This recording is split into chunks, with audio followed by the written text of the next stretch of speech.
Oh, hi. I didn't see you there. Hey, welcome to Bug Watch number 12. My name's Swissley, and I am here to talk to you about Tyranids. As you probably are aware, I had a week off last week, but I'm back this week with two lists to share with you. One from last week, one from this weekend past. They are very cool, very different lists, and that is awesome because it shows that we have so much variety when we look at Tyranids at the moment. It's great. So, please like this video. As I always ask, it really helps me out, helps me find more people, helps more people find me who will listen to my nonsense about Tyranids. And of course, subscribe to 6 for more amazing 40k content. You really don't want to miss our plans for 10th edition. We will be kicking off hard there. All right, enough of that. On with the lists.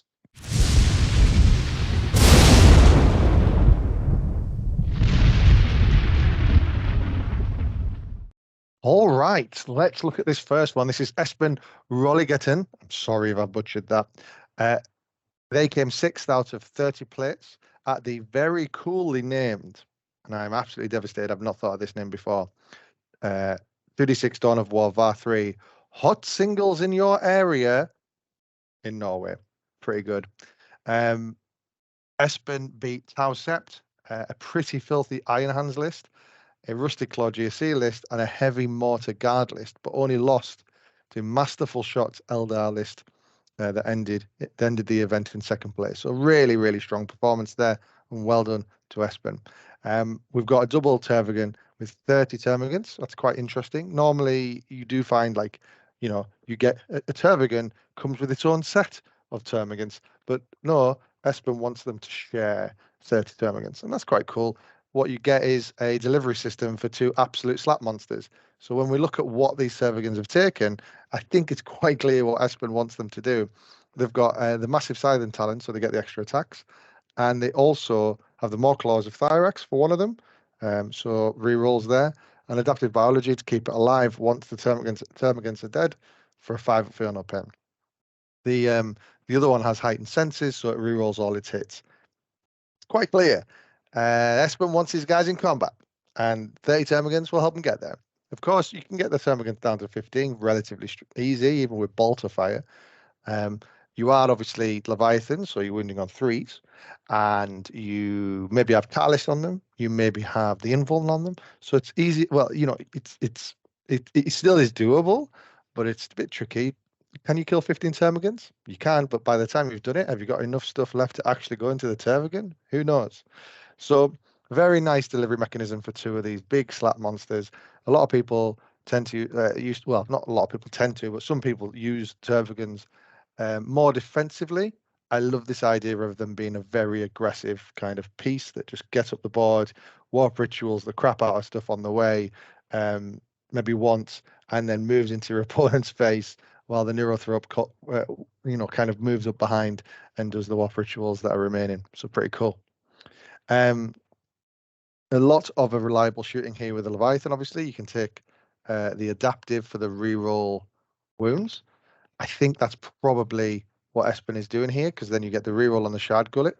You are rerolling anyway from perfectly adapted, but I tell you what, if you saw how many of my Shard Gullet shots rolled 1, 1, and 2, or 1, 2, 2 this weekend, I would have killed for a reroll hit, but Celavi. So it definitely makes Shard Gullet much more reliable. But also, you might be able to see we've got 2 Tyrannofexes with rupture cannons just hanging around in the backfield, just blowing the crap out of stuff. We know that it's an amazing weapon. We know it really can put a lot of big targets on their backsides. But having that reroll, that floating reroll hit from Leviathan's really nice. So very cool there. And oh my god, a Haruspex is in this list with Dermic Symbiosis for a 4-up Feel No Pain. 4-up Invuln. Very cool. I'd love a Haruspex in a list, but I just am too scared to take it. It's only 170 points as well. It's like 20 points more than a Screamer Killer. And you're like, well, could it work? Could I make that work? But I think it is. I think it fits in this list in a weird way, quite nicely, because there's so many threats coming from different areas. The Haruspex, you can kill a lot of big targets here. You've got Shard Gullet, you've got the Tyrannofexes, you've got the Tervagants can, do stuff into elite infantry. What the Haruspex does is it kind of cleans up your chaff for you because it has, I think it's 15 attacks. That's pretty good into things like your guardsmen, all that kind of stuff. So maybe just get up right at the front of the army. Your opponent has to do something against it. It has, because it can do real damage, especially with the claws into big targets as well. So I like this because it has the flex, right? It has the flex. A lot of armies that I build and that I see, I go, well, how does that do against the knight matchup, right? Because sometimes you build so much into Marines, you build so much into guard or something, and then all of a sudden knights turn up, and you just like, oh my god, how do I beat this? And I think this list does really well into lots of different armies, which is quite cool. So yeah, this list absolutely does give up, bring it down. Let's just admit that right now. In my opinion, the best way possible. Like, here's bring it down. You can try. Everything's got a 4-up invuln, or except for the Tranafexes. But yeah, he doesn't have the zone. Oh, he does have the 3 zone throws. So we can't even put. We could throw the invulns around a little bit as well. So it's a real tanky army, real shooty army, but also with a bit of flex. I think in secondaries, obviously we're going to go for probably something with kill secondaries because it's quite an aggressive looking list. We've got behind enemy lines opportunities with the Lictors and Pyrovors. And of course, the aggressive nature of the army will get you across the board, which is pretty cool. And then a psychic secondary, really. I think that's what we're looking at. I'd probably cranial feasting on occasion, perhaps, but I don't really think it's the big one for them there. So yeah, really cool list. Well done, Espen, for coming 6th. And I look forward to seeing your name at more events and looking at your list. Cool. All right, let's go on the next one. All right. One of my favorite people in the 40k universe, Michael Costello, is here. He came 47th. I can't tell you out of how many players because BCP makes no sense when it comes to this event. But his 47th is a 4-1, right? It's a 5-1. There must have been a lot of players. Michael did really well, scoring some really strong scores. So we got 100 points beating Sisters. We got 97 versus Knights. So again, that Knight matchup. I would love to know from Mike how he did this on Knights because it's one I always struggle with. It's just a matchup that my brain can't compute. But especially with this kind of list, the one I'm playing a similar type of thing with Gorgon. So very interesting. I would love to hear his thoughts on that. We've got one loss. That was Kyle Grundy's Tau. You can forgive him for that, I suppose. Kyle's a very, very good player. With an 88 on Iron Hands, against Guard, he got 84, and with against World Eaters, he got 73. So overall, 5-1, very strong performance here. We've got a Flying Hive Tyrant. So very cool. Obviously, no Tyrant Guards. What's that telling us? That's probably telling us he's starting in reserve. Now, obviously, Jormungandr is you can use a stratagem to put something in reserve. You don't need to do that with a Flying Hive Tyrant. You can automatically come in from reserves, and they chuck in a free reroll on your charge, which is quite nice. So we thought perhaps the Flying Hive Tyrant was dead. It's popped up here and there sometimes, and I do think having it in reserve is viable now. One of the interesting things as well that you can do with Jormungandr is you can go into the Hunt Biomorphology and get the +1 to charge. So with this list, because it's Jormungandr, you expect a few more things to be in reserve as well. So there's going to be a few 9-inch charges that you really want to make when you come in from reserves. Making those 8 is really nice. Having, and being able to get those charges off is pretty good. So with a reroll and an 8, I believe that's just about. It's nearly 50-50, right? So makes me nervous, but maybe there's some hidden tech here that I don't know. Obviously, you can do Shard Lure, so you can get the 3 dice on the charge if you can get a angle to shoot it with. But looking at this list, the only one that I think, or the two models that can do it are the Tervagan and the Screamer Killer with Synaptic Enhancement. Obviously, Screamer Killer hits on 4s, so that doesn't make me overly confident of that going off. But the Tervagan hits on 3s with 8 shots, so you should but only 18-inch range. So you have to have a very coordinated force going together, and you have to really think several turns in ahead, which I'm sure Mike does, to make sure that happens. What else have we got? We've got 20 Termagants.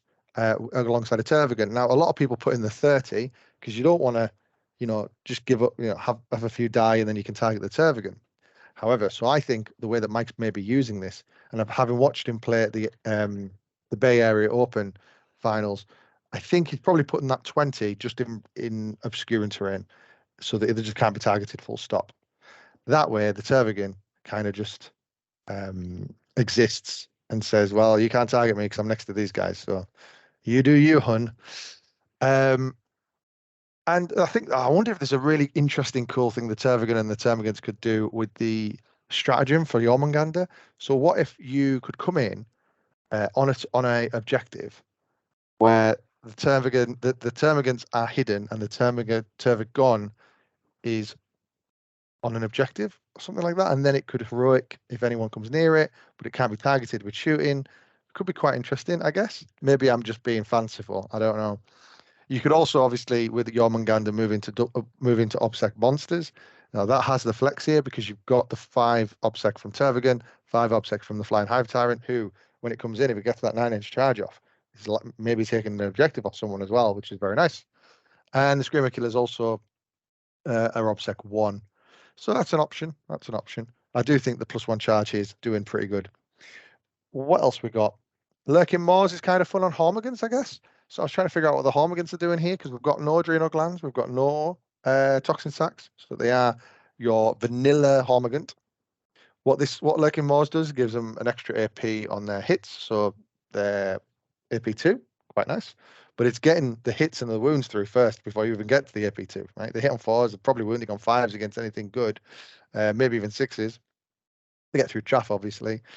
So makes me think perhaps these are more being used to move block, specifically maybe being used to deny primary rather than anything else. And that's actually quite freeing for the Hormigant, for the humble Hormigant. If their job is only to be alive on an objective until the end of your turn, until your opponent's command phase, and deny primary, that's a pretty good job. And you can get away and do it, right? How many points is that actually? That's 70. What? It's 105, I think, for 15 Hormigants. So it's reasonable. So in terms of what else have we got? We've got the Parasite, we get Gestation Sac and Alien Cunning, the trademarked 2022 Parasite Mortrex. Obviously, I think that leads us into secondaries pretty nicely. What are we trying to get here? Behind enemy lines, probably. The Alien Cunning gives you that the opportunity to get a little bit extra, a little Brucey bonus when you get behind enemy lines, if you can land on an objective. So, ideal scenario is you can see a spot which you can't be interacted with. You fly over there, you land, you Gestation Sac, you Alien Cunning and take their primary off them or take that objective off them. Happy days, 80 points 2 CP and you've had an 8-point swing. Well, no, you've scored 8 and then they've taken away 4. So really strong. Very nice indeed. So cool. Yes, behind enemy lines is 1. I think Warp Ritual's in there, obviously, because we've got the Tervigan, which probably matches up. Maybe does it turn 1. Then the Neurothroat maybe picks it up after that. What else we've got? Perhaps banners or dare I say, ladies and gentlemen, that's a lot of troop units. Do you think Mike's wheeling out the old Spawn Nodes? Spawn Nodes is such a it's easy to deny, right? Like if your opponent is like, oh, so you need these units to kill to complete this secondary, I guess I kill them then. That is possible. But perhaps Mike's putting these guys in reserve. A squad of 15 within a 2,000 point list, he could put up to 3 units. I think he's got 2 CP here, so he could put 2 units of those in reserve, and then clean up a little bit with everything else with the Screamer Killers, make a gap, and drop in 15 Hormigants from the side of the battlefield. Do a little bit of a little cheeky Spawn Nodes.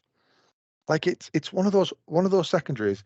You read it to people and they go, oh, that's all right, actually. It's like the old what was that action you had to do, like 18 inches from your opponent's deployment zone or something? Like it's like that. Deploy teleport homers.